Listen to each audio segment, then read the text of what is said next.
All right, Eugene, thanks for joining us this morning. Our first question for you will come from Andrew Jones. Go ahead, Andrew.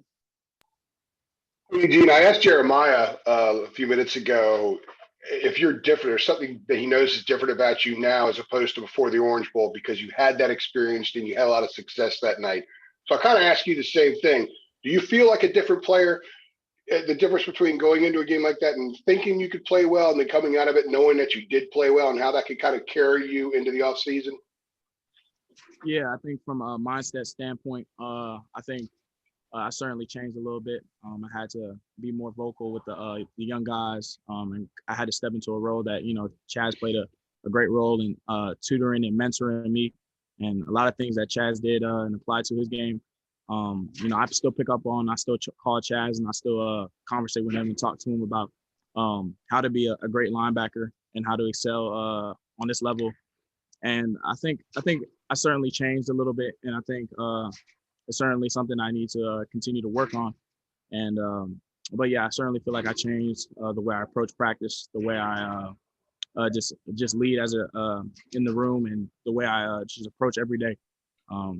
I still have the same mindset in terms of going out there and competing, but from a leadership standpoint, there's Coach Brown's leading us every day, so there's nothing I can't do to try to improve my leadership. So. Cool. Thank you. I appreciate that. CL Brown, go ahead. Eugene, now that you have kind of stepped into this role, like, what do you see for yourself, in the spring in terms of building off of, the Orange Bowl and last season and growing into a kind of bigger responsibilities and more expectations in that linebacking core? Yeah, I think one thing I need to do is just continue to remain who I am. Just stick to my principles, be hard-nosed, come in every day and attack every day, give a tremendous effort, and just, do what I've done and continue to grow upon that, and just take every day with a growth mindset, and come to every day and understand that the day I think I'm complacent, the day I become complacent is the day that's my downfall. So understanding that although I feel like I know everything at this, a good amount of everything we're doing right now, understanding that I can still improve on things, and still understanding that I can find little tips and tricks to improve my game and come there and excel. So. All right, our next question comes from Greg Barnes. Yeah, I've got two for you. One, speaking of the Orange Bowl, when you went back and looked at that film, the number of snaps that you played, was there anything eye-opening to you that you can build upon in terms of maybe something that you didn't do as well as you'd hoped to do or thought you had done? Yeah, looking back on that Orange Bowl game, there's a couple of tackles that I missed early, just a couple of tackles that I missed, and I feel like I should have made certain plays in that game. And just bringing my feet on contact.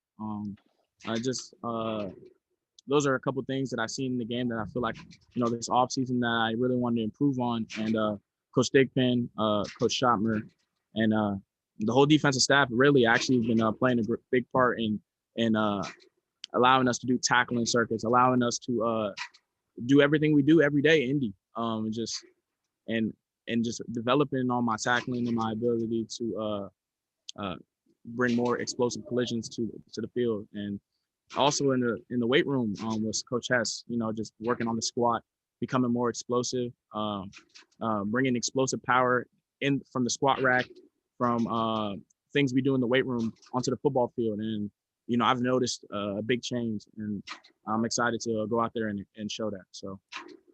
And how beneficial is it to have somebody like Jeremiah beside you in the film room, on the practice field?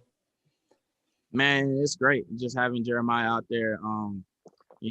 At this point, I think Jeremiah has enough snaps to account for probably all the guys in our room, So just having a guy like that next to me, understanding that he's so seasoned, he's a veteran leader, and he does everything that you would want of a leader. And it's great to have him out there. That's my big brother. And we talk every day. We're trying to just he pushes me and I push him as well. And we're just trying to be the best tandem we can be. And with him and other guys on the defense, like Tamon Fox, just seeing the commitment in Tamon Fox. Here's kind of an exclusive for you guys, so get this right here. This is a Carolina exclusive. At the Orange Bowl, of course it didn't go the way that we wanted it to go with the outcome, but being on the field, people may think that Tamon had to think about the decision to come back, but being on the field, I remember Tamon vividly saying, like, I cannot go out like this. We cannot go out like this. And he felt a commitment to this team in order to come back being an NFL prospect. And that just shows to how much he wants it and how much, everybody on this team wants to excel. So I can respect a guy like that, and I can go to a war with a guy like that. So it's something special that's coming in Carolina, and everyone should just take notice of it. Thanks, Eugene. All right, we'll close up today with Chapel Fowler. Hey, Eugene, you guys have a lot of guys on the defensive line, sophomores that played some as freshmen. What have you seen from them, like a Clyde Pender, Miles Murphy, those type of guys, and what they've done so far and where you think they can fit in front of y'all and the other linebackers this fall? That's a great question. And I was in the locker room the other day having a conversation with a couple of the guys. I was just talking about how excited I am to play behind a defensive line like this defensive line. Somebody sent me an excerpt of questions you guys were asking Coach Bateman, and how he said something about having 10 guys over 280 or 290 pounds, being behind guys like that, Clyde Pender, who's explosive, Miles Murphy, who exemplifies like big, like he's a big guy, but he has great quickness. Young Bulls and Keyshawn Silver, who's out there busting his tail, explosive, and guys like Ritz out there just tearing stuff up, and we're not even in pads yet. So I'm really excited to be behind guys like that. And I can work with guys, the veteran leaders like Ray Vahasek, Tamari Fox when he gets back.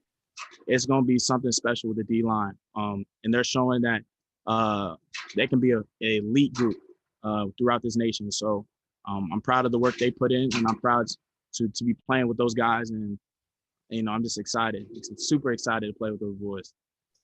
Thanks. Great. That's our last question for you. Thank you for joining us. Thank you, guys. Thank you.